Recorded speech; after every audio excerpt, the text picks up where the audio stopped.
Nesse vídeo você vai ter acesso a uma aula completa das questões modelo de um dos temas que mais cai na prova do Enem, mas que ao mesmo tempo ninguém te ensina ele direito como ele realmente cai. Fala galera, beleza? Seja muito bem-vindo, seja muito bem-vindo, eu sou o Theo, sou estudante de medicina da USP, tirei a quinta melhor nota do Brasil na prova do Enem e eu sou o único que já fui 6 vezes aprovado em medicina na USP, o curso mais concorrido do país. E ao longo de mais de 5 anos eu produzo conteúdos aqui para esse canal para estudantes de altíssimo desempenho que querem, precisam conseguir uma aprovação em medicina ou numa universidade pública em um curso muito concorrido e que realmente usam a nota do Enem em altíssimo desempenho para conseguir esse sonho da aprovação para estudar nas melhores universidades públicas do Brasil. Nos últimos dias eu postei 2 vídeos em que eu fiz uma aposta com vocês. Eu falei que eu ia adivinhar e te ensinar a acertar várias questões que iam cair na prova de linguagens e de humanas do Enem 2025. E eu sei que essas questões vão cair, eu tenho essa confiança porque são questões modelo, questões que se repetem ao longo dos anos. Elas caem com uma cara diferente, mas com uma essência sempre igual. E pela minha experiência nos últimos anos, tirando literalmente a maior sequência de notas da história do Enem,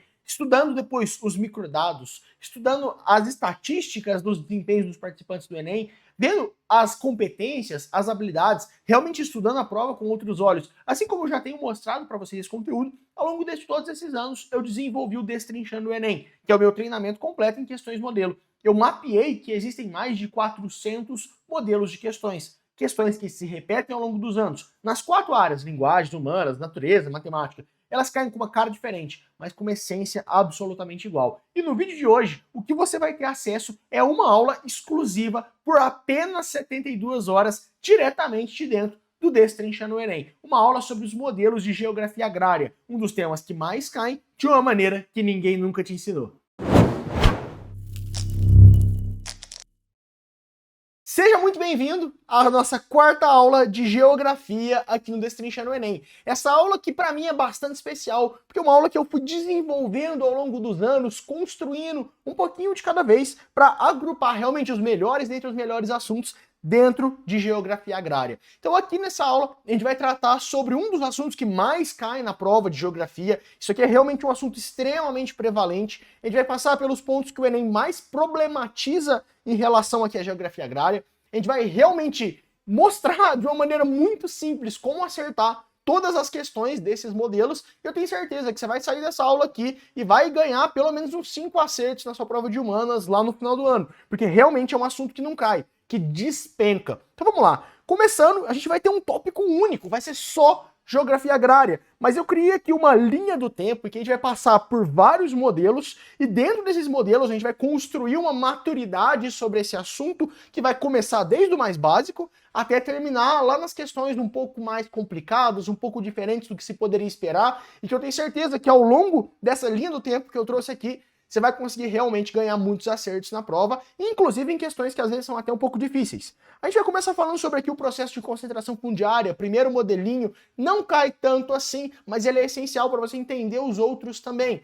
Depois a gente vai falar sobre o conflito pela terra, e aqui é um modelo que despenca, que todo ano tem questão disso aqui. Depois reforma agrária, revolução verde e agronegócio. 3 temas bastante conectados, 3 temas que sempre caem, e 3 temas que são bastante criticados ou mesmo que trazem uma visão mais politizada do Enem e que você precisa estar realmente preparado para entender o viés que a prova espera de você. A gente vai falar sobre o pequeno produtor, que tem 2 cobranças bastante particulares dentro dos nossos modelos e que realmente você precisa estar esperando isso aqui para não cair nos distratores. Depois, sobre os agrotóxicos e o controle biológico, retomando ainda o assunto agronegócio. E por fim, das novas foralidades, último modelo para fechar com chave de ouro, uma questão que muitas vezes vários alunos bons, inclusive, erram por não estar esperando, por não conhecer, nunca ter ouvido falar. Beleza? Começando aqui então, nosso primeiro modelo, a gente vai falar sobre o processo de concentração fundiária. Quando a gente pensa em geografia agrária no Brasil, que é o que o Enem vai cobrar, é impossível a gente falar disso sem entender que a estrutura da concentração de terras no Brasil é muito pronunciada. Então, quando a gente pensa ali no campo, no meio rural, existe nitidamente uma concentração fundiária. E ela se explica pelo processo histórico de colonização do Brasil e pelo desdobramento da política brasileira, digamos assim. Isso aqui, ele vai ser sempre uma base para a gente ancorar os outros assuntos. Então existem questões bastante técnicas que tratam disso aqui e que você precisa ter ouvido falar, porque se cair você precisa acertar, mas isso aqui vai ser a base para a gente entender todos os demais tópicos. Então entender que existe ali uma concentração fundiária no Brasil, ou seja, existe muita terra na mão de poucos produtores, e existem muitos produtores com pouca ou nenhuma terra, é essencial porque isso vai dar origem a praticamente todos os conflitos que a gente vai enxergar no campo e a gente vai enxergar ao longo dessa aula de 1 hora e pouco. Então, isso aqui vai ser a estaca zero. E para a gente entender essa concentração fundiária, a gente precisa falar das sesmarias. Sesmarias, retomando aqui um pouco da história do Brasil. A gente tinha lá capitanias hereditárias, processo de colonização, né? Então Portugal criou ali as capitanias hereditárias, colocou alguém para tomar conta ali e dentro dos capitanias hereditárias a gente tinha a doação de sesmarias.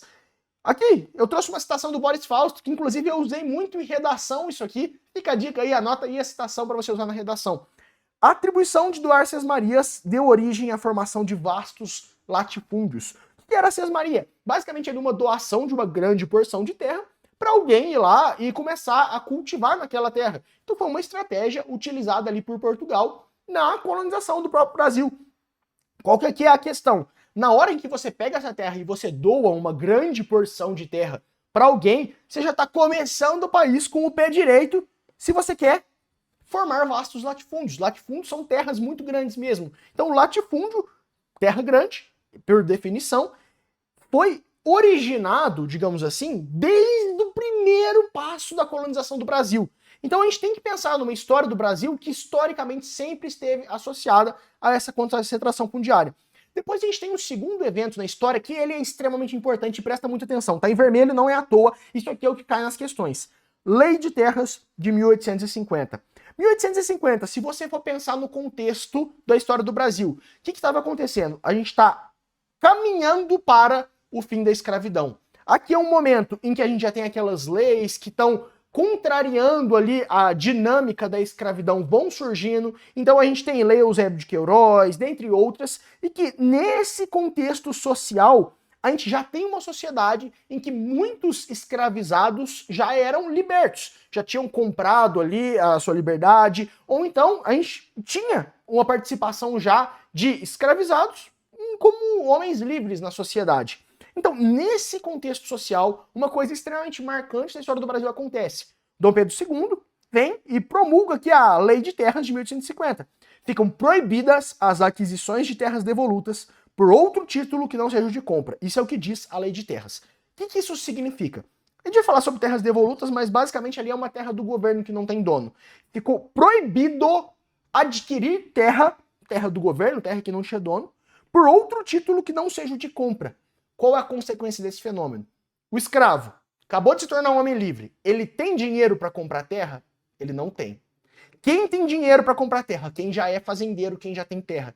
Por meio da Lei de Terras, a gente tem então o último prego do caixão da concentração fundiária do Brasil. Por meio da Lei de Terras, então, o que aconteceu no Brasil foi realmente ali a consolidação do processo de concentração fundiária. Porque se você só pode comprar terra, quem é pobre, quem não tem dinheiro, nunca vai ter terra. Então, com isso, quem vai ter terra? Quem vai comprar essa terra? É quem já tinha dinheiro, que já era o latifundiário. Então, os latifúndios se tornam ainda maiores. Lei de Terras é extremamente importante. Como eu falei, dá até para usar na redação, se você quiser tratar dessa questão de concentração fundiária. Sempre, sempre, sempre que vai aparecer a origem da concentração fundiária do Brasil, eles vão mencionar essa Lei de Terras, porque ela é realmente muito importante. Vamos ver isso na prática das questões? Olha lá. Considerando a conjuntura histórica, o ordenamento jurídico abordado resultou na Lei número 601 de 18 de setembro de 1850. Opa! 1850? Lei de 1850? Dom Pedro II, por graça de Deus e unânime aclamação dos povos, imperador constitucional e defensor perpétuo do Brasil, fazemos saber a todos os nossos súditos que a Assembleia Geral decretou e nós queremos a seguinte lei. Artigo 1º. Ficam proibidas as aquisições de terra devolutas por outro título que não seja de compra. Aqui, ó. É a lei de compras. Então, qual que é a consequência disso aqui? É o que a questão quer saber. Considerando a conjuntura histórica. Então aqui a gente tem escravos se tornando homens livres. O ordenamento jurídico abordado resultou no quê? Mercantilização do trabalho livre. A lei de terras está associada à mercantilização do trabalho livre. O que eu falei aqui para vocês? Concentração fundiária. Retração das fronteiras agrícolas. O que é a fronteira agrícola, né? Seria a expansão ali do agronegócio. Isso aqui, pelo contrário. A partir do momento que você tem a compra de terras devolutas, você está ampliando. Demarcação dos territórios indígenas, pelo contrário. Na medida em que você está comprando terras devolutas, terras ali que não tinham dono, você está arriscando ali, está diminuindo, chegando mais perto das próprias terras indígenas. Concentração da propriedade fundiária. Isso aqui é praticamente a definição. Viu, lei de terras?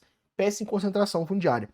Expropriação das comunidades quilombolas. Isso aqui eu falei para vocês sobre comunidades quilombolas. A gente não precisa pensar nisso. Pensa aqui no mais simples.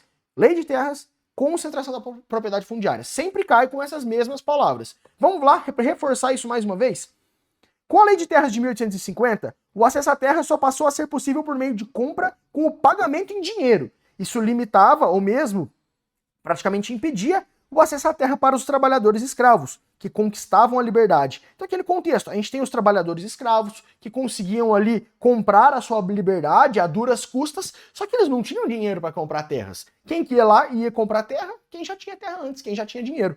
O fato legal evidenciado no texto acentuou o processo de quê? De reforma agrária. Reforma agrária a gente tem que pensar numa coisa muito mais contemporânea, e ele é um movimento que vai contestar a concentração fundiária. Então, não. Expansão mercantil, olha como o distrator aparece sempre igual, né? Ó, de novo ele falando aqui dessa mercantilização. Não, acentuou a concentração fundiária.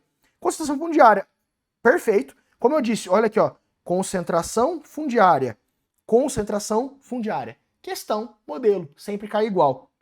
Desruralização da elite, pelo contrário. Se a gente tem uma elite comprando terras, ela se torna ainda mais rural, ela tem latifúndios ainda maiores. Então, não. Mecanização da produção, isso aqui vai acontecer muito mais contemporaneamente com a Revolução Verde. A gente vai falar disso aqui daqui a pouco, mas o que a gente precisa pensar? Lei de terras de concentração fundiária. Ficou? Vamos lá então para o próximo modelo. E esse já é um dos modelos que mais caem na prova. A gente precisa falar de conflito pela terra. Quando a gente pensa em conflito pela terra, existem várias camadas. Primeira coisa que no mundo atual, hoje, está intrinsecamente, indissociavelmente ligado ao conflito pela terra, é a expansão da fronteira agrícola. O que é a expansão da fronteira agrícola? É o avanço da agropecuária para novas regiões que antes eram ocupadas por florestas. Coloquei a foto para vocês verem aqui. A gente tinha lá, imagina lá na região amazônica, uma floresta intocada, natural. Aí vem alguém, vai começando ali a desmatar, vem alguém, vai começando a fazer algumas coisas para pegar aquela terra e chamar de minha, e aí vem depois o agronegócio, compra aquilo e começa a plantar. Então, isso aqui basicamente é o processo muito resumido da expansão da fronteira agrícola. A gente tem um lugar que antes não era uma região agricultável, digamos assim, não era uma terra do agronegócio, e que vai se expandindo, vai ganhando espaço, vai avançando sobre a natureza, de modo a aumentar a terra agricultável, a terra tomada pelo agronegócio. Então, expansão da fronteira agrícola está realmente indissociavelmente ligado a esse conflito pela terra. Então aqui já entra uma grande questão, uma grande problematização. Então, olha, a gente vai estar desmatando para plantar mais, já é uma questão super política que o Enem vai adorar cobrar, né? Isso aqui então sempre aparece. E aí a gente tem que pensar nas frentes pioneiras que também estão ligadas com essa expansão. O que são as frentes pioneiras? São os movimentos de ocupação de novas terras na fronteira agrícola, né? Então, quando você tem essa fronteira agrícola se expandindo, quem chega primeiro é o pioneiro, é a frente pioneira. Então são os primeiros movimentos que estão lá na linha de frente na expansão da fronteira agrícola. São eles que chegam e que vão desmatar, que vão tomar posse primeiro daquele território. Então esses são dois conceitos que aparecem em muitas das questões. Eu estou colocando em vermelho o que aparece, que você precisa saber, porque vai aparecer, seja ali no comando, seja no texto, seja na resposta correta. Mas a gente tem que pensar, então, em mais dois conceitos que são muito importantes e que estão ligados aqui a esse conflito pela terra. Primeiro, terras devolutas. Eu já antecipei um pouco isso, mas o que são essas terras devolutas? São terras públicas, então é do governo, é do Estado, não é de ninguém. Eles não fazem parte, então, do patrimônio particular. Você não pode ir lá e plantar nessa terra. Essa terra não é sua, não é de ninguém. É do próprio Estado, é do governo, é do Brasil. Mas o que acontece e que está muito relacionado a essa expansão da fronteira agrícola, às frentes pioneiras? Existem os grileiros. O que são os grileiros? Eles são criminosos que falsificam documentos para alegar, de uma maneira, obviamente, criminosa, que aquela terra era deles. Então eles vão lá, eles vão falsificar um documento de posse daquela terra. Então eles estão falsificando aquele documento e eles vão revender essa terra no futuro para quem? Para o próprio agronegócio. Para o próprio agronegócio, que vai plantar, vai cultivar soja. Então, o grileiro, ele é aquele cara que ele ganha dinheiro falsificando ali a propriedade de uma terra que não era dele, que era devoluta. Então era uma área devoluta, uma terra devoluta, que era do governo, não era de ninguém, não tinha propriedade privada. Ele falsifica um documento, ele alega que aquela terra é dele, depois ele revende isso. Com isso, é claro, você tem áreas que estão ali na fronteira, né? E que aos poucos vão sendo tomadas pelo agronegócio. E assim você tem uma expansão dessa fronteira agrícola. Por que chama grileiro? Porque eles colocavam grilos numa caixa junto com os documentos para dar uma cara de que o documento era mais antigo, né? Ele ficava ali com uma estética de um papel antigo e aí parecia mais verdadeiro do que aquele papel branquinho que você acabou de imprimir. Então, era um processo ali na falsificação dos documentos. Então, lembra, os grileiros são esses que vão falsificar os documentos. Eles são aqui um dos grandes atores do problema, né? Um dos grandes problemas que a gente tem na expansão da fronteira agrícola, que está, inclusive, desmatando muito, está justamente aqui nessa ação dos grileiros. Esses são os termos-chave. Não é tudo, obviamente, mas é o que aparece nos modelos, é o que aparece nas questões desse modelo de conflito pela terra que a gente precisa saber para resolver. Vamos ver na prática? Olha lá. A necessidade desse tipo de ação na área mencionada tem como causa a... O bioma cerrado foi considerado recentemente um dos 25 hotspots de biodiversidade do mundo, segundo uma análise em escala mundial das regiões biogeográficas sobre áreas globais prioritárias para a conservação. O conceito de hotspot foi criado tendo em vista a escassez de recursos direcionados para a conservação, com o objetivo de representar os chamados pontos quentes, ou seja, locais para os quais existe maior necessidade de direcionamento de esforços, buscando evitar a extinção de muitas espécies que estão altamente ameaçadas por ações antrópicas. Aqui a gente tem então um texto falando do cerrado, que ele está sendo ameaçado. Por quê? Eu falei para vocês isso lá na aula de Geografia Física 2, quando a gente falou do domínio do cerrado. O cerrado, ele foi tomado pelo agronegócio. O cerrado, vocês lembram que eu falei, olha, ele tem um solo horrível, não dá para plantar lá, não é bom. Só que você chega uma agroindústria que vai vir cheia de tecnologia, com transgênico, e eles vão tomando o cerrado. Então o cerrado virou realmente ali um grande alvo do agronegócio. Aquilo lá virou uma grande plantação de soja. Então, com isso, a necessidade desse tipo de ação na área mencionada tem como causa o quê? Intensificação da atividade turística. Não, o cerrado não é alvo do turismo, né? Você não vai lá no cerrado fazer turismo. Pelo contrário, o que tem no cerrado é plantação de soja para todo lado. Então, não. Implantação de parques ecológicos, quem dera fosse. Se fossem parques ecológicos, estaria tudo conservado, estaria tudo bacana. Não. Exploração de recursos minerais. A gente não tem no Brasil uma mineração forte no cerrado. A gente tem realmente uma ação do agronegócio, com plantação, com pecuária. Elevação do extrativismo vegetal. O que seria o extrativismo vegetal? Sei lá, e desmatar para vender aquela árvore. Isso seria o extrativismo. A gente está tirando... por exemplo, tem muito mais na Amazônia isso aqui do que no Cerrado. O Cerrado, a gente viu, são uma vegetação meio feinha, né? Retorcida, porque tem aquela adaptação para as queimadas. Então o Cerrado não é grande alvo do extrativismo. Pelo contrário, ali não tem uma madeira muito boa, aquela madeira de lei lá. E aí você quer desmatar tudo, meter plantação de soja e vender essa soja posterior. Então não. Expansão da fronteira agrícola, agora sim, perfeito. Expansão da fronteira agrícola, falamos aqui, está na origem aqui do conflito pela terra. Então, muito importante a gente falar sobre essa expansão da fronteira agrícola, desmatando, ameaçando ecossistemas, ameaçando biomas, como aqui no caso do Cerrado. Sempre lembrar, então, do agronegócio chegando e tomando conta. Mais uma questão? Vamos lá. Ó, a dinâmica de ocupação territorial descrita foi decorrente do quê? Localizada a 160 km da cidade de Porto Velho, capital do estado de Rondônia, nos limites da Reserva Extrativista Jaci-Paraná e terra indígena Caripuna, estão, olha aqui, ó, os indígenas, está do lado dos indígenas. Por que é um conflito pela terra? Vai ter um conflito, alguém querendo chegar e alguém que já está lá. Então pode ser ali os povos ribeirinhos, que já estavam lá e que vão ser ameaçados por esse agronegócio, podem ser os povos indígenas, então tem conflito. Isso aqui é uma coisa importante a gente entender. O povoado de União Bandeira surgiu em 2000, a partir de movimentos de camponeses, madeireiros, pecuaristas e grileiros que, à revelia do ordenamento territorial e diante da passividade governamental, então, ó, falamos aqui de grileiros, madeireiros, pecuaristas. Grileiro vai falsificar a propriedade. Madeireiro vai pegar aquela vegetação da floresta amazônica, vai desmatar tudo para vender. Pecuarista pegou aquela região que estava desmatada, vai encher aquilo lá de boi, vai acabar com o solo. Então, a revelia do ordenamento territorial. O que é isso aqui, ó? Esse território não era deles, eram terras devolutas, eram terras do governo. E diante da passividade governamental, o governo não fez nada. Ficou olhando aquilo que estava acontecendo e não fez nada. Olha que quanta informação em um texto tão pequeno. Demarcaram e invadiram terras na área rural. Invadiram terras, conflito pela terra. Atualmente constitui-se na região de maior produção agrícola e leiteira do município de Porto Velho, fornecendo inclusive alimentos para a hidrelétrica de Giral. Então, a dinâmica de ocupação territorial descrita foi decorrente do quê? Mecanização do processo produtivo. A mecanização vai acontecer bem depois, quando chegar o agronegócio naquela terra que já foi tomada pelos grileiros, pelos madeireiros e pelos pecuaristas. Então, primeiro chega o grileiro, vai falsificar a propriedade. Aí depois vai vir o madeireiro ali, vai desmatar tudo. Aí vai vir ali o pecuarista, vai colocar gado. Depois vai chegar ali o agronegócio. A adoção da colonização dirigida, primeiro que não tem nenhuma colonização nem dirigida aqui, né? Isso aqui é uma tomada de terras de modo ilegal.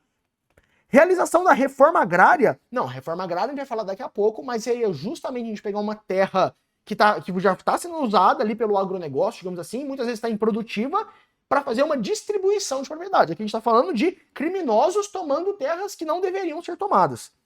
Ampliação de franjas urbanas. As franjas urbanas são urbanas. É naquele limite entre o rural e o urbano. Aqui a gente está falando de uma região rural que está sendo expandida. Isso aqui é o quê? É frente pioneira. Como que a gente falou que se dá esse processo aqui das frentes pioneiras? A gente tem ali os grileiros que chegam, que falsificam propriedade. Então, isso aqui é o grande problema da expansão da fronteira agrícola. Então, vocês podem ver como que realmente cai sempre do mesmo modo, com aquelas palavras que eu falei para vocês guardarem. Então, mais uma questão muito boa, essa questão que traz várias informações, a gente consegue realmente entender muita coisa a partir dela. Vamos lá, mais uma das 3 questões para vocês verem como que esse modelo sempre cai em cima desse raciocínio. O raciocínio é sempre igual. Ó, na visão do autor, o problema central da situação descrita é desencadeado pelo quê? Alternativas logísticas estão servindo de instrumentos que ativam os mercados especuladores de terras nas diferentes regiões da Amazônia e constituem indicadores utilizados para diferentes atores para defender ou denunciar o avanço da cultura de soja na região e com ela a retomada do desmatamento. É evidente que o crescimento do desmatamento tem a ver também com a expansão da soja. Porém, olha aqui, ó, porém, ele vai introduzir um argumento mais forte. Atribuir a ela o fator principal parece não ser totalmente correto. O que eu falei para vocês na questão anterior? Você não pode falar que o agronegócio que vai chegar lá vai desmatar, vai plantar soja e por isso você tem a ampliação da fronteira agrícola. Isso é secundário e vem depois. O que vem antes? O que a gente falou? Quem que vem antes e falsifica a propriedade? Parte da compreensão central de que a lógica que gera o desmatamento está articulada pelo tripé grileiros, madeireiros e pecuaristas. Quem são os 3 indivíduos que foram citados na questão anterior? Madeireiros, pecuaristas e grileiros. Madeireiros, pecuaristas e grileiros. Isso aqui é questão modelo. É a mesma questão com um texto diferente. É a mesma resposta, o mesmo raciocínio. Quem está chegando aqui tomando conta? Chega lá o grileiro, vai falsificar a propriedade. Chega o madeireiro, vai ter desmatação ilegal, extrativismo ilegal. Chega o pecuarista, vai encher aquilo lá de gado. Então vamos ver, ó. O problema central. O agronegócio é um problema, mas ele vem depois desses 3 caras aí. Da situação descrita é desencadeado pelo quê? Apropriação de áreas devolutas ou terras devolutas, terras sem dono, que seriam do Estado, que vem alguém, falsifica a propriedade e chama aquela terra de dele e depois vende ali para o agronegócio. Exatamente a dinâmica descrita aqui. Exatamente aqui, ó, o que o grileiro vai fazer. Exatamente a mesma coisa que as questões anteriores. Sonegação de impostos. Sonegação é um problema, mas não explica a expansão da fronteira agrícola. Uma coisa não tem relação com a outra. Incorporação de exportação ilegal. A exportação ilegal aqui em nenhum momento foi tratada. Você teria que interpretar muito e falar, não, Então ele vai pegar essa madeira aqui, aí ele vai exportar essa madeira ilegalmente. Em nenhum momento a gente falou que essa madeira está sendo exportada, em nenhum momento ele associou a exportação ao crescimento. Pelo contrário, o crescimento é por causa do grileiro, que ele vai falsificar a propriedade para vender para o agronegócio. É por causa do pecuarista, que ele vai desmatar aquilo lá para pôr gado. Então, exportação, a gente não tem nenhuma base para afirmar que o problema é essa exportação. E quem dirá ilegal? Exportar não é ilegal. Vender carne para o exterior não é ilegal. O agronegócio vender soja para o exterior não é ilegal. Não tem nada de ilegal nisso. Ilegal é o que vem antes e o que aconteceu com essa terra pela ação dos grileiros. Isso sim seria ilegal. Desoneração de setores produtivos. Aqui em nenhum momento a gente falou sobre desoneração de setores produtivos, né? O que seria desoneração? Diminuir custos de setores produtivos. Qual que seria aqui o setor produtivo que a gente está falando? A gente está falando da ação de 3 grupos que, de modo ilegal, tomam posse de um território que não é deles. Então, essa alternativa aqui a gente tem nenhuma base para marcar ela. Flexibilização da legislação ambiental. A legislação não muda. A legislação não foi flexibilizada. O que acontece é que tem uma inércia, uma passividade do governo na aplicação das penas. Tá lá na legislação, não pode. Não pode falsificar a propriedade. Ninguém deixou você falsificar a propriedade. O que acontece é que, no Brasil, a justiça existe, mas é aquele negócio, né? A lei tá lá no papel, mas ela não vai para a realidade. Então a gente não pode falar que tem flexibilização da legislação. A legislação até existe, ela só não está sendo efetivada porque tá faltando um agente para ir lá e cumprir. Então, o problema é a apropriação de áreas devolutas, como a gente viu em todas as outras alternativas. Vamos lá. Falar um pouco agora sobre reforma agrária. É um tema que está muito relacionado ao conflito pela terra. A gente tem aqui, então, um conflito entre 2 elementos, que é principalmente o agronegócio, que são ali latifundiários, e o sem terra, principalmente representado pelo movimento do sem terra, o MST. Então, o que aqui é a reforma agrária e no que ela se baseia? Para isso a gente tem que falar primeiro sobre a função social da terra. Existe aqui, com base na Constituição de 1988, uma função social dessa terra, ou seja, é esperado que toda terra rural, no meio rural, ela cumpra algumas coisas. Ela não esteja lá só para estar, que ela seja propriedade de alguém só por ser. É esperado que dessa terra a gente tenha um retorno para a sociedade. Qual retorno?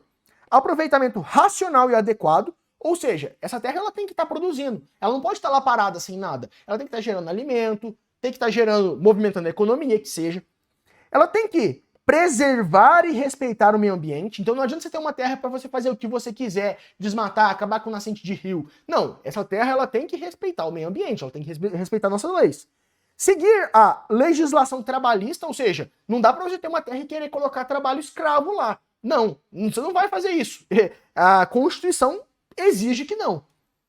E promover o bem-estar dos proprietários, que geralmente vai promover, né? Porque o dono vai fazer o que ele bem quiser, mas também de quem trabalha lá. Então tem que ser uma condição digna de trabalho. Então, isso aqui são os pontos que garantem que uma terra ela é produtiva, que ela cumpre a sua função social. O que vai acontecer? Quando a gente tem a reforma agrária, a gente vai ter um grupo de pessoas que, historicamente, pelo processo do Brasil, não tem acesso à propriedade, ou que tem pouquíssima terra, e que vão reivindicar terras que eles alegam ser improdutivas e que não cumprem ali sua função social. Por que eu usei o termo alega? Porque aí entra na discussão, né? O Enem vai exigir que você tenha essa visão crítica de, olha, peraí, existem terras que são improdutivas, a Constituição garante ali o direito à propriedade, a Constituição diz que as terras têm que ser produtivas. Então, esse movimento, ele tem ali sua importância, ele tem ali sua legitimidade. Só que o Enem também, às vezes, pede que você veja o outro lado. Peraí, será que realmente é uma terra improdutiva? Será que realmente ela não está cumprindo sua função social? Qual é o outro lado? Qual seria o prejuízo da reforma agrária? Então, é importante, na maioria das questões, você ter essa visão crítica, justamente crítica contra a concentração da propriedade fundiária, crítica contra terras que não cumprem sua função social, só que pode ser que a questão coloque os dois lados para você comparar. Vamos ver isso na prática, como que vai aparecer para a gente? Olha lá. Os movimentos em prol da reforma agrária, que atuam com base no conceito de direito à propriedade, apresentado no texto, propõe-se a. Então, ó, movimentos em prol da reforma agrária, a gente falou, MST, que atuam com base no conceito de direito à propriedade. A Constituição fala, todo mundo tem direito ali à moradia, todo mundo tem direito à terra. Eles se propõem a quê? Vamos ver o texto. A propriedade compreende, em seu conteúdo e alcance, além do direito tradicional de uso, gozo e disposição por parte do titular, a obrigatoriedade do atendimento de sua função social. Que a gente falou sobre a função social da terra. A terra tem que respeitar o meio ambiente, tem que ser produtiva, não pode ter trabalho escravo, o mínimo, né? Cuja definição é inseparável do requisito obrigatório do uso racional da propriedade e dos recursos ambientais que lhes são integrantes. O proprietário, como membro integrante da comunidade, se sujeita a obrigações crescentes que, ultrapassando os limites do direito de vizinhança, no âmbito do direito privado, abrangem o campo dos direitos de coletividade, visando aqui o bem-estar geral no âmbito do direito do público. O que isso quer dizer? Se você quer ter terra, você tem direito. Você tem direito à propriedade privada. Só que essa terra, ela faz parte de um todo. Ela faz parte de um país, de um coletivo. A terra, por mais que ela seja sua, ela pode trazer repercussões positivas ou negativas, não só para você, mas para todo mundo que está vivendo ali naquele país. Para todo mundo que depende do bem-estar do ambiente naquela terra. Então você não tem direito de fazer o que você quer e não quer, ainda que seja sua propriedade privada. Isso é o que diz a Constituição. Então, com base no que a Constituição diz, esse movimento, ele vai pedir o quê? Eles vão se propor o quê? Reverter o processo de privatização? Em nenhum momento. A privatização, a posse privada da terra, é um direito garantido pela Constituição. Todo mundo tem direito a ter propriedade privada. Isso aqui é um direito inalienável. Isso não pode ser tirado. Então, não podemos tirar o direito de as pessoas terem propriedade privada. O que a Constituição fala? Tem a propriedade privada, mas junto com ela vem responsabilidades. Vem ali o bom senso. Então, é isso que vai ser alegado. Ressaltar a inviabilidade da produção? Não, a produção não é inviável, só que ela tem que respeitar aquelas regras. Ela tem que ser produtiva, ela tem que respeitar o meio ambiente. Então você pode, inclusive, ser um latifundiário, um grande produtor, exportar, desde que você respeite as regras e garanta a função social. Defender a desapropriação dos espaços improdutivos? Perfeito. É a definição. Reforma agrária, desapropriação, distribuição da terra daqueles espaços improdutivos que não cumprem a função social. Beleza. É sempre essa a resposta certa. Impedir a produção exportadora? A gente já falou aqui, o problema não é você produzir para exportar. O problema é não cumprir aqueles requisitos mínimos que a Constituição exerce ali quando ela fala de função social da terra. Coibir o funcionamento de empresas? Mais uma vez, é o mesmo raciocínio, não vou repetir a explicação. Não é proibido você ter uma empresa que vai produzir e vai exportar. Você só tem que obedecer o mínimo que a Constituição diz da função social. Perfeito? Com isso, vamos lá para mais uma questão para fixar isso sobre a reforma agrária. Nos fragmentos de texto, os posicionamentos em relação à reforma agrária se opõem. Opa, vocês lembram o que eu falei? Pode cair a visão crítica, como na última questão. Pode cair os dois lados, como aqui. Isso acontece porque os autores associam a reforma agrária respectivamente a... Vamos ver os dois textos. A nossa luta é pela democratização da propriedade da terra. Já falou aqui, ó, luta pela democratização, tô falando de reforma agrária. Então aqui a gente já pode ver aqui, ó, MST. Então a gente já está falando, o primeiro grupo defende a reforma agrária, defende a democratização da terra. Cada vez mais concentrado em nosso país, cerca de 1% de todos os proprietários controla 46% da terra. Então, ó, um grupo muito seleto de proprietários controla praticamente metade de toda a terra. Fazemos pressão por meio de ocupação de latifúndios improdutivos e grandes propriedades que não cumprem a função social. Parou por aqui, já entendemos tudo, né? Vamos ver agora o segundo texto. O pequeno proprietário rural é igual a um pequeno proprietário de loja. Quanto menor o negócio, mais difícil de manter, pois tem de ser produtivo e os encargos são difíceis de arcar. Sou a favor de propriedades produtivas e sustentáveis e que gerem empregos. Apoiar uma empresa produtiva que gera emprego é muito mais barato e gera muito mais do que apoiar a reforma agrária. Então o texto 2 está falando aqui, olha, não é bem assim. Você não vai pegar qualquer terra, tomar, ocupar e falar que essa terra agora é sua. As coisas não funcionam assim. Existem aqui, inclusive, terras de pequenos produtores que estão lutando ali, lutando para sobreviver, lutando para conseguir crescer, lutando para ter uma qualidade de vida. E que, inclusive, apoiar esses pequenos produtores é mais lucrativo, traz mais retorno do que você apoiar essa reforma agrária com essa ocupação e desapropriação de terras. Igual eu falei, são dois lados, duas visões sobre a reforma agrária. Então, olha, nos fragmentos, os posicionamentos se opõem. Isso acontece porque os autores associam, respectivamente, o primeiro texto defende a reforma agrária. Vamos ver, ó. Redução do inchaço urbano? Não fala sobre isso. Ampliação de renda nacional? Não fala sobre isso. Contenção da mecanização agrícola? Em nenhum momento você fala que é proibido mecanizar. Ele está falando ali da função social, né? Privatização de empresas estatais? Não está falando nadíssima sobre empresas estatais. Correção de distorções históricas, qual distorção? Concentração fundiária. Beleza, ele fala disso. O segundo texto fala o quê? A gente já eliminou 4, né? Prejuízo ao agronegócio? Perfeito. Justamente está falando do prejuízo à pequena empresa, que, querendo ou não, pode aqui compor o que a gente chama de agronegócio. Ainda que menor, em menor escala, ela vai compor. Então os dois textos falam justamente disso. Primeiro lado, correção da concentração da propriedade. Segundo, prejuízo ao desenvolvimento, ao uso empresarial que pode se fazer dessa terra, que não é sempre ruim, que pelo contrário, pode ser inclusive muito importante, e é muito importante para a nossa sociedade, como a gente vai ver ali nos próximos assuntos. Então é uma questão muito bonitinha que ela mostra os dois lados. Com isso, terminamos aqui esse modelo e vamos falar do próximo, Revolução Verde. Outro modelo que cai muito. Essa aula aqui é pedrada atrás de pedrada. É só questão que cai muito. Já passamos por várias coisas aqui, mas vamos entrar num assunto extremamente importante ainda.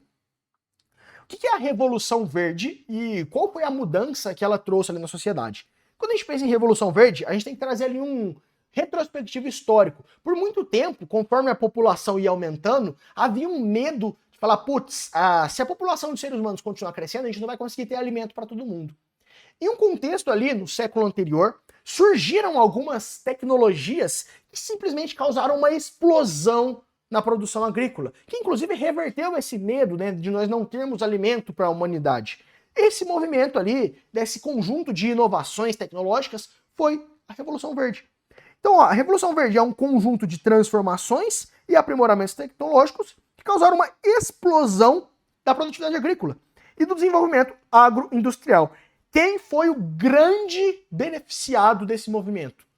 O agronegócio.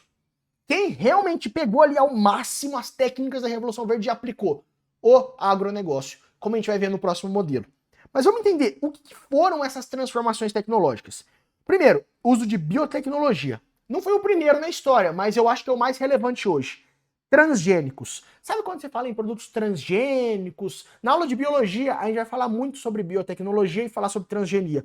Mas basicamente é você pegar um gene de alguma espécie e inserir ele em uma outra espécie. Então você está fazendo ali uma espécie transgênica. Por que isso é interessante? Você pega o cerrado. O cerrado ele tem uma determinada característica, a gente já falou várias vezes. O solo não é legal, o solo do cerrado não é bom para plantar. Mas tem uma espécie que nasce no cerrado. E você vê que tem um gene que condiciona alguma característica daquela planta que ela sobrevive legal no cerrado. Você pega esse gene, coloca na soja. O que você faz? Agora a soja se adapta legal ao cerrado, você vai plantar no cerrado. Tá vendo por que o cerrado é o alvo do agronegócio? Porque quem que tem dinheiro para investir aqui nessa biotecnologia em transgênico? É o cerrado, é uma agroindústria. É o cerrado, é o agronegócio, é uma agroindústria. Então aqui a gente tem esses transgênicos aplicados justamente à correção de problemas que diminuem a produtividade. Ó, desenvolvimento em maquinário, então aquelas grandes máquinas, aqui eu até coloquei uma foto de um drone no meio da plantação. Então você vai ter investimento em tecnologia. Agora não vai ser mais trabalhador braçal coletando cana, vai vir uma máquina e vai fazer isso de uma vez com muito mais facilidade, muito mais velocidade. Fertilizantes químicos, então a gente precisa ali adubar aquela plantação, às vezes o solo é pobre. Você joga o fertilizante, não tem problema, você joga o nutriente lá. Correção de solo, o solo é ácido, não tem problema, você faz ali a correção química. Por isso que aí você vê como que o cerrado, mesmo tendo um solo ácido, um solo pobre, ele já vai começando a se tornar um lugar perfeito. Grandes serras, que ainda que não sejam tão ideais, podem ser corrigidas para a gente plantar e exportar muito. Agrotóxicos, isso aqui é um tópico à parte que a gente vai falar daqui a pouco, mas você vai usar esses agrotóxicos para aumentar a sua produtividade. Irrigação em larga escala, técnicas para irrigar e mais uma vez aumentar a sua produção. Então é um conjunto de tecnologias que permitiu um boom, um aumento gigantesco da produção de alimentos. Vamos ver como que isso aparece nas questões desse modelo. Para melhorar a produção agrícola nas regiões mencionadas, as técnicas referidas no texto buscaram adaptar o cultivo a quê? Atualmente, o Programa de Melhoramento Uvas do Brasil utiliza métodos clássicos de melhoramento, com seleção massal, seleção clonal e hibridações. Isso aqui a gente está falando de técnicas de biotecnologia. Ações de ajuste de manejo de seleções avançadas vêm sendo desenvolvidas paralelamente ao programa de melhoramento, no sentido de viabilização desses materiais. Ao longo dos seus 40 anos, uma grande equipe técnica trabalhou para executar projetos de pesquisa para atender às necessidades e às demandas de diferentes atores da vitivinicultura nacional, inclusive produtores de uvas de mesa para exportação do semiárido nordestino. Viticultores interessados em produzir sucos em regiões tropicais ou pequenos produtores familiares da região da Serra Gaúcha, interessados em melhorar a qualidade do vinho. O que ele está falando aqui? Biotecnologia sendo aplicada para melhorar a qualidade da uva e, portanto, melhorar a qualidade do vinho, melhorar a sua exportação, melhorar a qualidade que você está produzindo. Isso aqui é o quê? É uma aplicação clássica da Revolução Verde. Então, muito importante entender. Revolução Verde, como eu falei, primeiro lugar que você tem que pensar, aquela biotecnologia, transgênicos. Então, para melhorar a produção agrícola, as técnicas buscaram adaptar o cultivo. Vamos adaptar a uva a quê? Espécies nativas ameaçadas? A gente vai adaptar a uva a uma espécie nativa? Não, eu quero é plantar uva, eu não quero plantar espécie nativa. Cadeias econômicas autônomas? Aqui a gente não está adaptando nada pensando na economia, a gente está aumentando a qualidade do que a gente está produzindo. Então, a economia em si vai se beneficiar disso. Só que a gente não está adaptando o cultivo a uma cadeia econômica. Estruturas fundiárias tradicionais? Não, estrutura fundiária tradicional, você está pensando lá no tradicional. Plantar onde é mais fácil, plantar ali naquela cultura, monocultora, latifúndio, de solos férteis. Isso aqui foge do tradicional. Pensa que a gente está plantando agora no cerrado. Cerrado não é um solo bom, então não é fácil de plantar lá. Elementos ambientais singulares. Pensa, eu estou pegando esse cerrado, eu vou estar corrigindo o solo ácido, eu vou estar jogando um monte de nutrientes, de fertilizante que vai melhorar a qualidade daquele solo que era pobre. Com isso, eu consigo uma plantação que vai render muito mais, que vai ser muito mais produtiva. Eu não estou corrigindo elementos ambientais singulares, eu não estou corrigindo os problemas ambientais que me impediam antes de plantar lá. Perfeito. Mercados consumidores internos, mais uma vez, você está adaptando ali para produzir mais, para ter um produto de mais qualidade. Não adaptando para o mercado consumidor interno, até porque isso aqui vai ser principalmente exportado. Você pensa no agronegócio, tem que pensar em exportação. Então aqui, ó, de novo, a gente está usando a biotecnologia para conseguir corrigir alguma característica e plantar um transgênico que vai ser melhor adaptado àquele ambiente. Perfeito? Vamos lá, mais uma questão. Uma causa para o crescimento no Brasil da produção agrícola especificada no texto é o ou a. A soja é a cultura agrícola brasileira que mais cresceu nas últimas décadas e correspondeu a 49% da área plantada em grãos do país. A soja crescendo. O aumento da produtividade está associado aos avanços tecnológicos. Opa, plantação de soja. Avanço tecnológico, Revolução Verde. Ao manejo e à eficiência dos produtores. O grão é componente essencial na fabricação de rações de animais e com uso crescente na alimentação humana, enquanto se enfrenta o crescimento. Com uma causa no Brasil do aumento dessa produção. Aumento da qualidade de vida no campo. Então quer dizer, as pessoas começaram a ter mais qualidade de vida e por isso elas começaram a plantar mais? Não, não tem nenhuma associação. A gente vai plantar mais, vai conseguir plantar mais soja, porque a gente pegou aquele cerrado que antes não dava para plantar, e a gente está usando tecnologia para corrigir e conseguir plantar muito. Então não. Priorização do crédito ao pequeno produtor. Quem que tem dinheiro para fazer técnica de transgenia, para pegar aquele maquinário gigantesco? Não é o pequeno produtor, é o agronegócio, é o grande produtor, é o latifundiário. Aumento do emprego de mão de obra informal. Quando você pega ali a Revolução Verde, ela está associada à máquina. Então a gente tem até uma diminuição da mão de obra. Então antes você tinha ali 1 milhão de cortador de cana. Você vai desempregar esse povo tudo e você vai colocar máquina para colher cana ainda mais rápido. Então diminui esse emprego de mão de obra. A aplicação de leis que viabilizam a distribuição de terras. Pelo amor de Deus, né? Você está falando de distribuição de terras no Brasil, que tem um processo histórico de concentração fundiária gigantesco. E pelo contrário, quem vai estar plantando aqui tem muita terra. São os grandes latifundiários. Desenvolvimento de métodos que incrementam o cultivo. Perfeito. Isso aqui, por definição, é Revolução Verde. Quando você pensa em métodos que vão aumentar o cultivo, você está tendo um boom de produção, é Revolução Verde. Beleza, vamos partir agora para o próximo modelo e falar sobre agronegócio. A gente ficou tangenciando esse assunto, ficamos circulando, falamos no conflito pela terra, falamos em vários momentos, mas agora a gente vai, de fato, entrar aqui no assunto agronegócio e vamos ver como que as questões disso aqui vão, de fato, aparecer. Importante a gente fazer ali uma revisão sobre tudo que eu fui falando e sistematizar isso no agronegócio. Basicamente, o que é o agronegócio?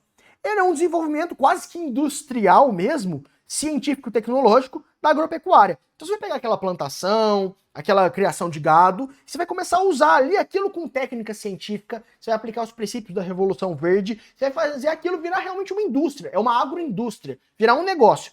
E o que você quer com isso? exportar e ganhar muito dinheiro. Então, basicamente é isso. Você quer ter muita terra, plantar muito, produzir muito, exportar, manda isso para a Europa, manda isso para o Japão, manda para os Estados Unidos e ganha muito dinheiro com isso. Basicamente, esse aqui é o objetivo que está por trás do agronegócio.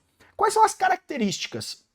Primeiro, monocultura. Então, quando você pensa no agronegócio, ele não vai plantar arroz, feijão, batata, couve, não. Ele vai plantar soja, porque soja eu posso exportar ali massivamente. Vai plantar cana-de-açúcar, porque eu vou exportar massivamente essa cana-de-açúcar, eu vou mandar para produzir etanol. Então é monocultura, ele vai plantar uma coisa em um espaço gigantesco, que é o latifúndio. Então, grandes propriedades, latifúndio, não é terra pequena, é grandes, grandes, grandes mesmo. Isso associado ainda com a expansão da fronteira agrícola. Então, quer dizer, o agronegócio está cada vez avançando mais na quantidade de terras. Priorização do mercado externo. Agronegócio não produz para cá, para dentro, não vende para dentro do Brasil. Eles priorizam exportações, porque é exportar que vai dar lucro. Então, quando você pensa no agronegócio, não é a feirinha que você está comprando. Não, é quem está vendendo lá para a Europa. Agronegócio não pensa no mercado interno e majoritário. É principalmente o mercado externo. Produção intensiva. Até aqui, a gente poderia até associar isso com um cultivo mais antigo, né? Ah, querendo ou não, colonização do Brasil, tinha um sistema de plantation. Era uma monocultura, era um latifúndio, era para produzir açúcar para exportar. O que é a diferença? Aqui a gente tem uma produção intensiva. A gente começa a usar as técnicas da Revolução Verde, e agora o que importa não é só produzir em terras grandes, é tirar o máximo de proveito de cada pedacinho de terra. Então você vai ter mecanização, porque com mecanização você tem mais eficiência, você vai ter as colheitadeiras, você vai ter sistema de irrigação, você consegue usar as máquinas, como eu coloquei aqui na foto para vocês, para aproveitar o máximo de eficiência. Você vai ter a biotecnologia, os transgênicos. Por quê? Porque você não quer um produto ruim, você quer produzir produto de alta qualidade. Então ele tem que estar adaptado àquele lugar, adaptado àquele tipo de solo.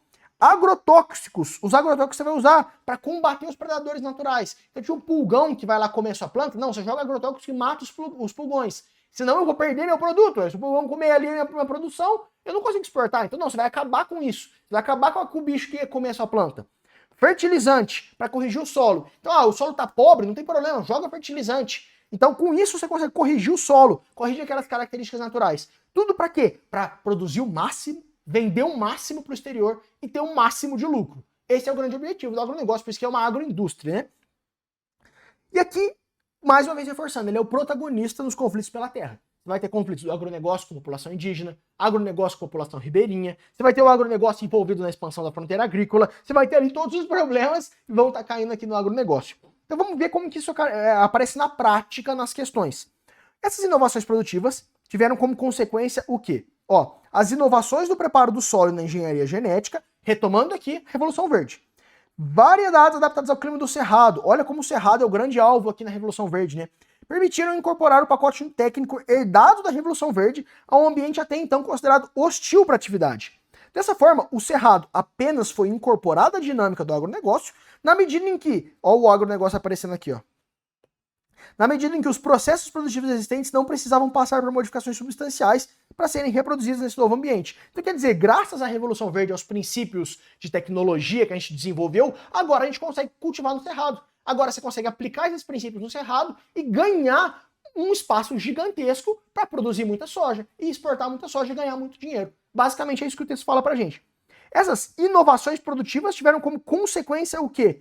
Expansão das áreas de cultivo, porque antes o Cerrado tinha um solo pobre, que não dava para plantar, aí veio o agronegócio, aplicou as técnicas da Revolução Verde e começou a plantar lá. Perfeito. Manutenção da empregabilidade rural. Qual a empregabilidade? Não vai ter mais aquele cortador de cana tradicional. Agora a gente vai ter a máquina. Então, diminuir esse emprego, né? Priorização da adubação orgânica. Orgânica não. Agronegócio é tecnologia de ponta. É fertilizante químico, não tem nada de orgânico. Preservação de nascente do rio? Não, pelo contrário, está associado ali. Vamos desmatar tudo para encher aquilo de plantação de soja. Com isso você está prejudicando a nascente do rio. Estagnação da mecanização agrícola, estagnação é diminuir, vai ficar parado? Não, pelo contrário, vai aumentar, vai ter uma super boom nessa mecanização. Então tá errado. Perfeito. A, bem clássica. Vamos ver mais uma questão. Vocês podem ver como que as questões são sempre muito parecidas dentro desses modelos, né? Porque é uma temática muito recorrente e o meu objetivo aqui é desmistificar isso para vocês. É que vocês tenham muita segurança em lidar com as questões, acertar e eliminar os fatores. O processo característico do espaço rural, responsável pela forma descrita de ocupação produtiva no centro-oeste brasileiro, ocupação produtiva do Centro-Oeste brasileiro. Cerrado, ocupação do Cerrado, Revolução Verde e agronegócio. Tem que pensar, tem que linkar isso. Ó, em regiões antes consideradas periféricas, a exemplo do Centro-Oeste, sob o impulso da técnica, há condições para atividades com alto nível de capital, tecnologia e organização, dando lugar a fenômenos de descentralização seletiva. Ainda que as atividades de comando tendam a se manter concentradas, a rede de atividades produtivas mais modernas tende a se expandir territorialmente. É um texto difícil para falar sobre o agronegócio aplicando as teclas da Revolução Verde e ganhando espaço no Centro-Oeste, no Cerrado. Então, o processo característico responsável pela forma descrita de ocupação foi o quê?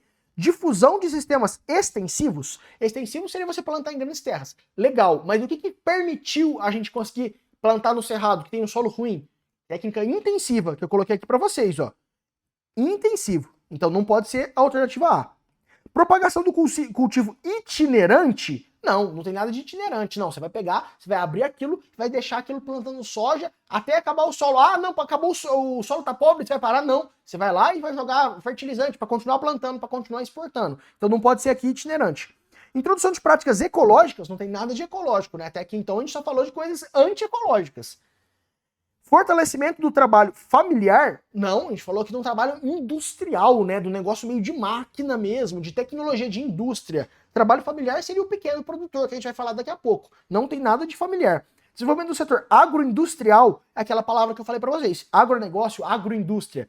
Perfeito, alternativa E. Foi a agroindústria com o agronegócio, aplicando os princípios da Revolução Verde, que permitiu a gente plantar aqui no Centro-Oeste. Vamos lá, última questão aqui sobre esse agronegócio para a gente fechar e realmente fixar como que sempre cai, desde esse raciocínio que eu passei para vocês. Ó, o texto apresenta uma ação da Europa na América Latina que ocorre pela combinação dos seguintes elementos. A gente vai falar aqui, o Tobias, acadêmico da Humboldt Universidade, Berlim, na Alemanha, fez uma pesquisa de campo no Chaco, a área de mata nativa na fronteira da Argentina, Paraguai e Bolívia. Estudamos qual é a mudança ocorrendo na região e o seu efeito nas emissões de CO2 na diversidade, diz o pesquisador. E o impacto se deve, sobretudo, a grandes companhias internacionais que compram áreas para desmatar. Tudo está claramente ligado ao consumo de carne na Europa e à importação de soja. A Europa protege muito sua agricultura, mas compra cada vez mais de regiões onde o impacto ambiental é muito grande. Quem está falando para a gente aqui, ó, na Argentina, no Paraguai, na Bolívia, pode até não ser no Brasil, mas a gente tem uma agroindústria que vai produzir em alta quantidade para exportar para a Europa. Ele até fala, na Europa é muito chato, né? Não pode usar muito agrotóxico, é cheio de regrinha, mas não tem problema, porque eles vão e compram de onde a gente usa agrotóxicos, tem um agronegócio torando na produção e vende barato para eles. Então vamos ver aqui, ó. O fenômeno que ele fala ocorre pela combinação dos seguintes elementos. Garimpos organizados, a gente não falou em nenhum momento de garimpo, né? Vegetações convertidas em pastos e foco na exportação, perfeito. Ó, tá desmatando e focando em exportar para a Europa. Alternativa B, perfeito. Desmata, enche ali de pasto, enche ali de produção, exporta para a Europa. Maquinários utilizados ilicitamente, usar máquina não é proibido, né? O proibido é o como você chegou naquela terra. A gente falou isso lá no conflito pela terra. Terras transformadas em laboratórios, não. Terras transformadas é ali em plantação mesmo, em pasto. Trabalhadores contratados ilegalmente em financiamento estatal, a gente em nenhum momento falou que o trabalhador é ilegal, né? Inclusive tem até um trabalho muito qualificado, né? Você tem que trazer ele engenheiro agrônomo, o agronegócio ele é sofisticado, ele traz um trabalho, inclusive, qualificado junto com ele. O problema tá no que é feito ali por trás dos panos, né? Mas o trabalhador por si só não é nenhum problema, até porque ele usa só trabalhador qualificado, porque o trabalho braçal ele coloca a máquina para fazer. Então aqui, mais uma vez, para fixar como que isso de agronegócio sempre cai do mesmo jeito, como que cai realmente muito. Vamos lá, falando agora sobre o pequeno produtor, trazendo aqui agora o outro lado da história. O pequeno produtor, ele cai com dois aspectos principais. O primeiro é falar sobre a concorrência, que a gente pode até chamar de desleal perante o agronegócio. Quem que é o pequeno produtor? Pensa na agricultura familiar, aquele cara que tem ali uma terrinha, que ele vai plantar alface, vai plantar batata, para vender na feira. Esse é o pequeno produtor clássico. Então, o pequeno produtor, ele não tem aquele dinheiro para colocar toda aquela tecnologia da Revolução Verde. Ele é um produtor mais raiz, aquele produtor que faz ali a terrinha dele, às vezes ele mesmo que vai plantar. Então, é o pequeno produtor. Ele não tem como concorrer com toda a tecnologia do agronegócio. Então, ele tem menor nível tecnológico, então a produtividade dele é menor, porque ele não consegue ter tanta eficiência assim. Os custos dele são maiores, aí ele não consegue às vezes ter máquina, tem que contratar funcionários, né? e os lucros são menores. Então o primeiro aspecto é esse, como que o pequeno produtor sempre sofre na concorrência com o agronegócio. E aí, o segundo aspecto muito importante, né? Ele fornece alimentos para o mercado interno. Igual eu falei, pequeno produtor, pensa no cara que vende para feirinha, que você compra, feirinha perto da sua casa de final de semana. Então, é uma agricultura familiar, é uma policultura. Então, ele vai plantar um monte de coisa. Ele planta tomate, planta alface, planta batata. É aquilo que você vai comprar na feira, né? Tem diversidade. Não é monocultura, não é soja para exportar para a Europa. Qual que é o problema barra solução que a questão do Enem sempre gosta de cobrar? O problema é, os custos dele são maiores, ele tem menos terra. Ele não tem aquela produtividade tecnológica toda. Então, o lucro dele é menor. Então, ele está sempre ali na iminência de ter a terra dele, por exemplo, comprada, tomada pelo agronegócio. Então, como que a gente consegue ajudar esse pequeno produtor? Duas formas. Um subsídio. Então, o governo vai lá e subsidia ele, ajuda a diminuir esses custos para ele conseguir se sustentar. Ou então garantindo uma comercialização garantida. Então, o governo vai fazer algum programa para garantir que aquela policultura que ele está produzindo vai ter uma saída, então que ele vai conseguir ter meio que um lucro um pouco garantido. Então, essas aqui são as duas formas que caem isso aqui. Ou então nessa concorrência com o agronegócio, ou então nesse fornecimento de alimento para o mercado interno com essas propostas governamentais de subsidiar ou então de garantir a comercialização para ajudar o pequeno produtor. Vamos ver isso aqui na prática. A ação governamental descrita constitui-se uma importante conquista para os pequenos produtores, em virtude do quê? Em 2003 teve início o Programa de Aquisição de Alimentos, e com ele várias mudanças na perspectiva dos mercados institucionais. Trata-se do primeiro programa de compras públicas com uma orientação exclusiva para a agricultura familiar, articulando-a explicitamente com a segurança alimentar e nutricional. Basicamente é um programa falando aqui do governo, incentivando ali a compra de alimentos para o mercado interno, de agricultura familiar. Isso aqui é justamente aquele programa de subsídio que a gente vai ter para garantir ali que vai ter uma comercialização daquilo que o pequeno produtor está produzindo, para ajudar ele nessa disputa desleal contra o agronegócio, digamos assim. Então essa ação governamental descrita constitui-se uma importante conquista para os pequenos produtores em virtude do quê? Da inovação tecnológica? Não, a questão tecnológica está muito mais para o agronegócio, que tem muito dinheiro. Reestruturação fundiária. Em nenhum momento a gente falou que, não, agora acabou o agronegócio, acabou os latifúndios, todo mundo vai ter terra. A gente está falando que o pequeno produtor vai ter ali uma saída da produção dele, né? Comercialização garantida é a palavra mágica. Se você lê isso aqui falando de pequeno produtor, marca que é a resposta certa. Eliminação do custo do frete? Não, né? Em nenhum momento ele falou, não vai ter custo mais com o frete, não vai gastar levando os alimentos. Negociação da Bolsa de Valores é coisa de agroindústria, é coisa de agronegócio. Bolsa de Valores é coisa de gente chique. Então vamos pensar aqui pequeno na agricultura familiar, alternativa C. Vamos lá, mais uma questãozinha. Os elementos descritos no texto a respeito da territorialização da produção demonstram que há no Cerrado, o conhecimento local está sendo cada vez mais subordinado à lógica do agronegócio. Falou de Cerrado, falou de agronegócio. De um lado, o capital impõe os conhecimentos biotecnológicos como mecanismo de universalização de práticas agrícolas e de novas tecnologias. E de outro, o modelo capitalista subordina homens e mulheres à lógica do mercado. Assim, as águas, as sementes, os minerais, as terras tornam-se propriedade privada. Além do mais, há outros fatores negativos, como a mecanização pesada, a pragmatização dos seres humanos e não humanos, a violência simbólica, a superexploração, as chuvas de veneno e a violência contra a pessoa. Então, os elementos descritos no texto a respeito da territorialização da produção demonstram que há o quê? Está justamente falando ali sobre o agronegócio tomando conta do cerrado. Então há um cerco aos camponeses, inviabilizando a manutenção da sua quantidade de vida. Quem que são os camponeses? Os pequenos produtores. Por que tem um cerco? Porque é muito difícil para eles plantar, é muito difícil para eles ter condições de sobreviver quando eles estão no cerrado, que é tão difícil ter um solo produtivo, e eles estão concorrendo com o agronegócio com muita tecnologia. Descaso aos latifundiários, pelo contrário, né? O latifundiário é o agronegócio. Tá tendo até uma valorização do agronegócio. Desprezo ao assalariado, afetando o engajamento dos sindicatos. Aqui a gente não falou em nenhum momento sobre assalariado. Aqui a gente está falando dessa questão ali de quem está tomando conta do cerrado para produzir muito mais. Diz respeito aos governantes, em nenhum momento falou de governante. Assédio ao empresariado? Não. O empresariado ali, o agronegócio, o agroindústria, é quem está se dando bem nessa história. Então aqui, com certeza, é a alternativa A correta. Vamos caminhando para o fim da nossa aula, tratando de um último aspecto relacionado aqui à Revolução Verde e ao agronegócio. Agrotóxicos e o controle biológico. A gente já falou, os agrotóxicos são chamados também de defensivos agrícolas, eles são usados para eliminar as pragas. O que são as pragas, né? Eu até coloquei aqui entre aspas. São ali, tipo, os pulgões que vão estar comendo a produção, coitado. Eles estão meramente vivendo. Eles falam, opa, tem uma plantinha aqui, eu vou comer, vou me alimentar. São os consumidores primários da cadeia alimentar. Então, se você elimina essas pragas, você consegue aumentar sua produção, porque você vai perder menos do que você produziu, que foi comido ali pelos animais, pelos consumidores primários, que estão naquele ambiente, ainda mais num ambiente que tem tanto alimento. Então, o agrotóxico é usado para aumentar a produção. Qual que é o problema do agrotóxico? Porque ele é tão problematizado. Primeiro ponto, associação a efeitos adversos à saúde. A gente, inclusive, tem associações ali com desenvolvimento de câncer, associações com desequilíbrios hormonais. Então, isso aqui é um ponto muito questionável. Opa, será que consumir um alimento com agrotóxico pode, no longo prazo, prejudicar minha saúde e aumentar a probabilidade de você desenvolver um câncer? Então, isso aqui é uma coisa muito estudada e muito discutida. Alguns agrotóxicos, inclusive, já ficou comprovado. Segundo, contaminação de corpos hídricos. Isso que você está jogando lá na planta vai entrar no solo e depois vai para os rios. Vai contaminar os rios. E, claro, vai causar uma redução da biodiversidade. Se eu estou jogando um negócio feito para matar as pragas, eu estou comprometendo a biodiversidade. Qual que é uma alternativa ao agronegócio que o Enem gosta de mostrar para a gente e cai tanto na biologia quanto na geografia? O controle biológico.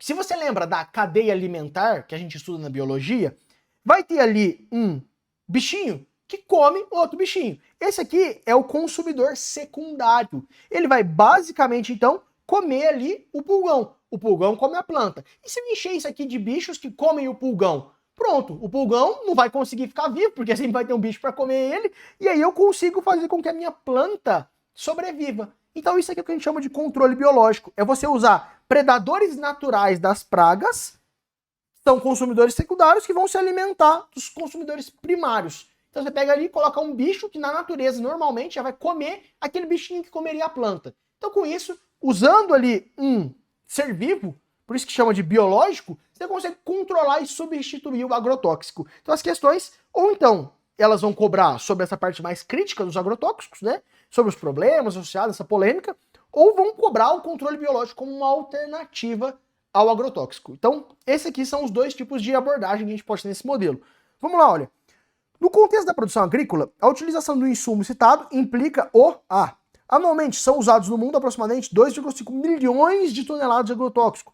O consumo anual de agrotóxico no Brasil tem sido superior a 300 mil toneladas. Então aqui ele falou, usa-se muito agrotóxico.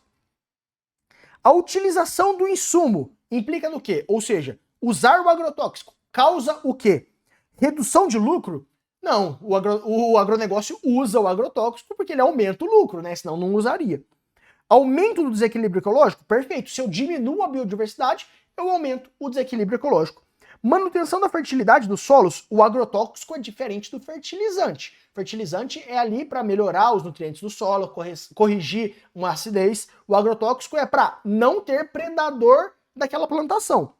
Priorização de cultivos de subsistência, quem vai usar o agrotóxico é o agronegócio, então não é subsistência, que seria mais para a agricultura familiar.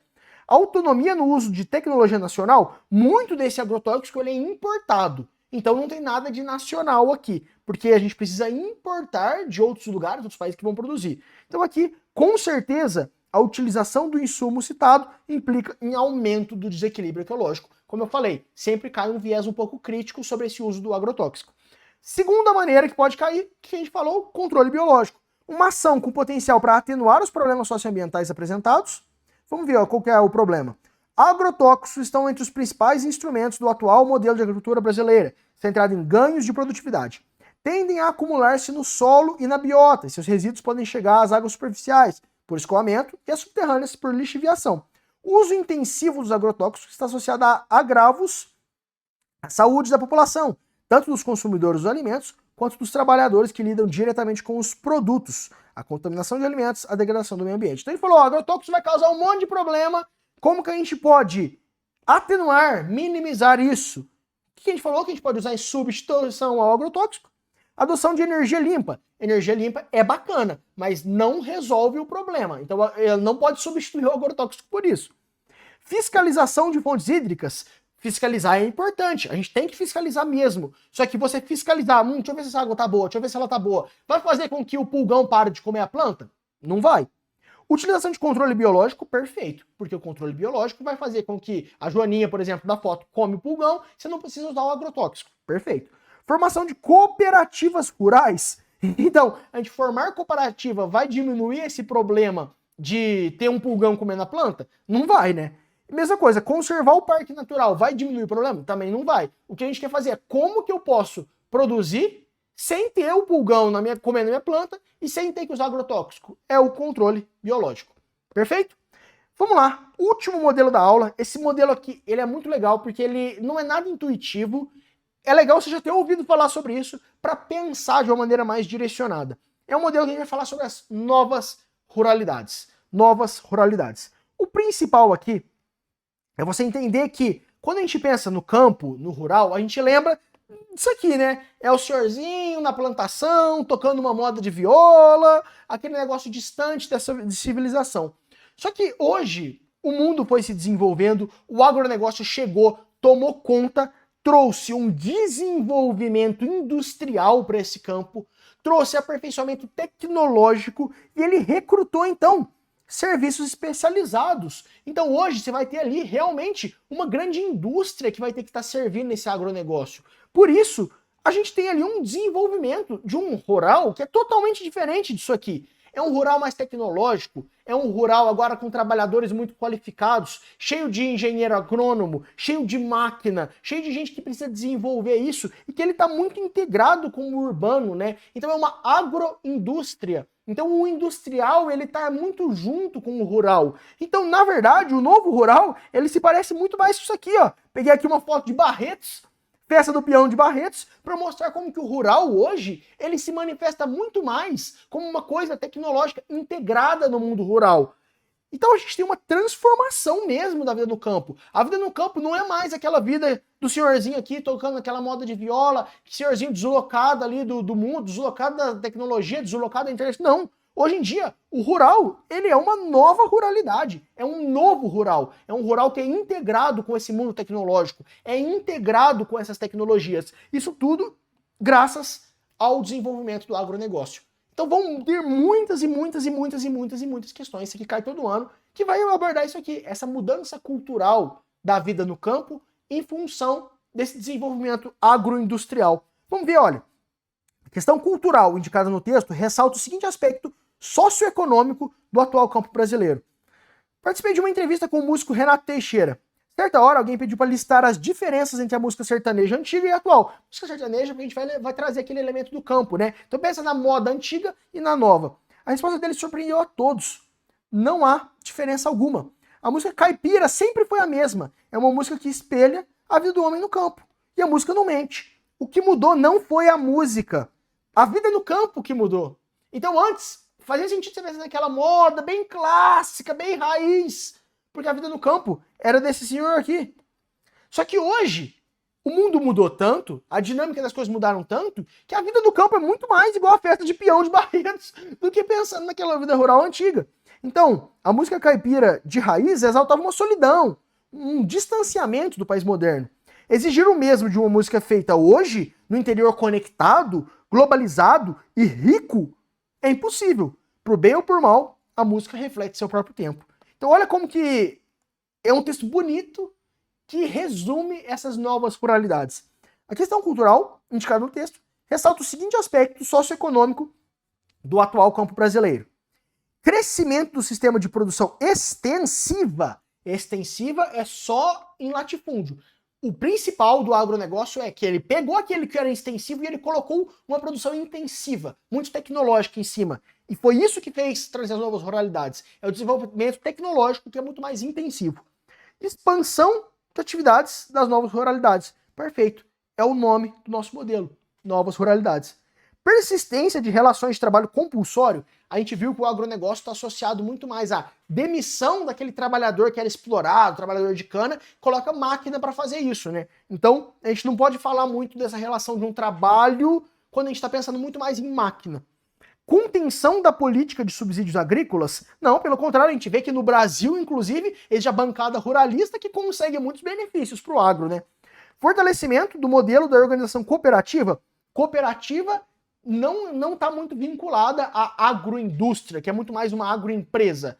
Então, geralmente, quando você pensa aqui nesse envolvimento tecnológico, você não vai estar pensando ali na cooperativa, que é a associação de pequenos produtores. Você está pensando mesmo ali naquela agroindústria, no agronegócio. Alternativa B. Mais uma questãozinha. A expansão da capacidade produtiva brasileira no contexto indicado também resultou em, ou seja, a capacidade produtiva aumentou. Mas o que mais aconteceu? No fim da década de 1950, a agricultura intensiva começa a ser disseminada. Revolução Verde, hein? Ele até fala pra gente aqui, ó, a Revolução Verde, um período de 30 anos de grandes colheitas que permitiram a muitos países pobres tornarem-se autossuficientes em alimentos. Com esse incrível aumento na produção, observado especialmente nos países da América Latina, veio uma crescente dependência dos produtos químicos agrícolas e também os problemas ecológicos em escala global. No Brasil, os resultados dessa revolução são visíveis e colocaram o país entre os mais importantes da agropecuária mundial. Ele falou, olha, veio a Revolução Verde e trouxe ali o agronegócio para que ele é hoje, uma verdadeira agroindústria. Então a gente aumentou a capacidade produtiva, o Brasil produz mais. Mas além disso, resultou também no quê? Queda do nível de contaminação do solo, a gente viu que usa muito agrotóxico, então o solo está contaminado. Retomada de técnicas tradicionais, não tem nada de tradicional, você vai usar biotecnologia, não tem nada de tradicional nisso. Desvalorização financeira das propriedades, pelo contrário, né? Você está usando tanta tecnologia, produzindo tanto, está valorizando. Inibição do fluxo migratório, não, eu estou trazendo muita gente, engenheiro agrônomo, máquina, especialista em máquina, pro campo, estou integrando, né? O outro nome desse modelo, novas ruralidades, pode ser integração rural-urbano. Então eu estou estimulando esse fluxo. Crescimento da demanda por trabalhadores qualificados? Exatamente. Você tem um agronegócio, uma agroindústria, estou aplicando muita tecnologia, eu preciso ali do engenheiro agrônomo para mexer com isso, eu preciso ali do especialista da máquina. Então eu estou trazendo esses trabalhadores qualificados para o mundo rural. São as novas ruralidades. Um rural que não é mais aquele rural antigo, desconectado do mundo. Não, é um rural integrado, é um rural tecnológico. Perfeito? Vamos lá, para a gente fechar isso aqui, fechar isso. O texto faz referência a uma mudança de perspectiva acerca da integração nacional, que relaciona, vamos ver, olha, o sertanejo ou o rural, virá o nascimento de outro Brasil.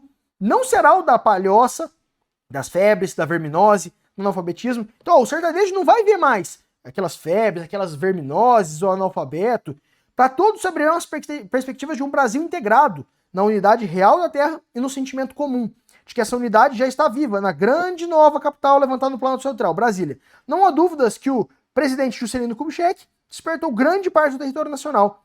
Quem viu quase mobilizada aquela imensa região e hoje a contempla palpitante de vida, poderá imaginar o que significa tudo isso para o futuro do Brasil. Que a gente teve aqui com o JK? A construção de Brasília, né? Brasília está onde? Brasília está ali no Centro-Oeste, Cerrado, grande palco desse desenvolvimento agroindustrial. O que isso mudou para o sertanejo? As novas ruralidades. Veio ali o agronegócio, trouxe ali um novo mundo para o sertanejo. O sertanejo, então, virou um sertanejo mais integrado no mundo, mais tecnológico. Então, vamos ver as alternativas. Relaciona correspondências oficiais e patriotismo. Não falamos de patriotismo em nenhum momento. Elementos paisagísticos e desenvolvimentismo. Perfeito. Elementos paisagísticos aqui do Planalto Central. Ele fala, era uma região que parecia que antes era parada, agora ela está palpitante de vida, com o desenvolvimentismo. Justamente o desenvolvimentismo aqui, graças ao agronegócio, né? Artefatos regionais e federalismo. Aqui a gente não tem nenhum dos dois elementos presentes. Relatórios médicos, não falando nada de relatório médico. Mensagens parlamentares e socialismo, em nenhum momento falando de socialismo, pelo contrário, estamos falando aqui de um desenvolvimento tecnológico, né? Essa mudança das novas ruralidades. Então aqui, essa é uma questão que traz menos diretamente as palavras-chave, mas que se você conhece o conceito e domina, você acerta com bastante facilidade. Como que mudou a vida para o sertanejo, né? Como que o sertanejo vai conhecer outro Brasil graças às novas ruralidades. Perfeito. Aula gigante, aula que passou de 1 hora, como eu já tinha prometido no começo. Vou fazer uma recapitulação breve para você sair daqui com um resumo do que você precisa lembrar. Vamos lá. Passamos aqui então pela concentração fundiária. Sesmarias, lei de terras. Deu origem a vastos latifúndios, concentração fundiária. Depois ali, lei de terras, a gente não pode mais adquirir a terra que não seja pela compra. O escravo vai ter terra? Não vai. Quem vai ter terra ali é o latifundiário. Conflito pela terra. Falamos de áreas devolutas, grileiros, expansão da fronteira agrícola. Falamos da reforma agrária, os dois lados, né? A terra produtiva, a terra com sua função social, qual que é o outro lado? Então, se a gente tira essa terra, a gente está prejudicando ali, às vezes, o desenvolvimento. Revolução Verde, novas técnicas, biotecnologia, muita máquina, muita tecnologia, transgênicos, agrotóxicos, fertilizantes, tudo isso aplicado pelo agronegócio. Onde que é o grande palco desse teatro que a gente falou na aula de hoje? Centro-Oeste, Cerrado. A gente falou do pequeno produtor, ele está em um conflito, porque ele não consegue concorrer com o grande produtor, que é o agronegócio, ao mesmo tempo que ele é um protagonista na hora de fornecer alimentos para o nosso mercado interno. É o cara da feirinha, é a pequena família que tem uma pequena terra e vai produzir para a feirinha. E aí, por fim, a gente falou de agrotóxicos e os problemas que eles trazem e a alternativa do controle biológico. E terminamos falando dessas novas ruralidades, que foi a consequência cultural de tudo isso que a gente viu nessa aula de hoje. Aula bonita, fala a verdade, aula bonita, hein? Aula bonita. Eu fiquei orgulhoso de desenvolver isso aqui ao longo dos anos. Deu para sistematizar tudo que cai de geografia agrária por meio das questões modelo. Com isso, tenho certeza absoluta que você vai conseguir chegar na sua prova de geografia e estar preparado para acertar uma chuva de questões que você vai, com certeza, encarar. Mas não acabou por aqui. A gente ainda está na aula 4. Ainda vão ter mais aulas de geografia e eu te vejo na próxima aula para a gente falar sobre geografia humana. Até a próxima. Então é isso, pessoal. Estou aqui de volta. Terminamos agora a nossa aula de questões modelo de geografia agrária. Como vocês viram, são questões que se repetem ao longo dos anos, com uma cara diferente, mas a essência, o raciocínio de resolução é absolutamente igual. E se você entende, aprende, domina aquele conteúdo teórico que eu te passo rapidamente em cada modelo, você está mais que preparado para acertar qualquer questão desse modelo na sua prova do Enem. É claro que é importante, pega uma prova antiga, pega uma lista, vai treinar, vai resolver questão na prática, no final, isso é o mais importante de tudo. Mas você pode ter certeza que você vai sair disso aqui já muito mais preparado para essas questões que não estão estudadas na escola. E antes de eu ir embora, eu tenho que dar um aviso importante. Se por acaso você é aquele cara que começou a estudar de última hora, tá mais preocupado agora em fazer o Enem como treineiro, ou vai fazer a prova e ver no que vai dar, mas não tá muito confiante na aprovação, você não tem confiança que vai dar certo, e você acha que tem grande chance de ter que estudar para o Enem do ano que vem, fica a minha recomendação hoje. O Chapéu do Mago, que para mim é o melhor curso online do Brasil disparado, com a equipe dos melhores professores, que tem ali mais aprovações no histórico desses professores, realmente professores muito experientes, que têm uma didática impecável, que entendem de verdade do conteúdo e que tem ali um histórico de dezenas de anos aprovando milhares de alunos nas melhores universidades públicas de medicina. Então o Chapéu do Mago é hoje esse cursinho que reúne essa equipe de ouro ali, essa equipe de luxo, e o Chapéu do Mago vai abrir a oferta de Black Friday no dia 24/11, depois então da prova do segundo dia do Enem. Só que tem um problema. Para participar dessa oferta, tem que se cadastrar numa lista de espera. E eu vou deixar essa lista de espera aqui. Porque, como eu te disse, depois de tudo que eu já consegui, depois de todas as notas recordes que eu já tirei, depois de todas as aprovações, resultados que ninguém nunca antes conseguiu, se eu tivesse que voltar do zero, me preparar do zero, o cursinho que eu escolheria hoje seria o Chapéu do Mago. Então, se você vai se preparar para 2026, você precisa investir nesse diferencial, você precisa ter acesso ao melhor material, à equipe dos melhores professores do Brasil e estudar online, aproveitando todos os benefícios, as maravilhas ali que o online pode te permitir, ao mesmo tempo que você tem uma segurança, você tem aquele arcabouço de ter os melhores professores do Brasil, que já estão ali há dezenas de anos, muito consolidados, nos melhores presenciais, que mais aprovam mesmo do país, caminhando junto com você para aprovação. Então, link na descrição ou link fixado nos comentários para entrar na lista de espera. Como eu disse, essa foi uma aula exclusiva, ela vai ficar disponível somente por 72 horas, passadas as 72 horas, ela acabou. Então, espero que você tenha aproveitado e a gente se vê na próxima.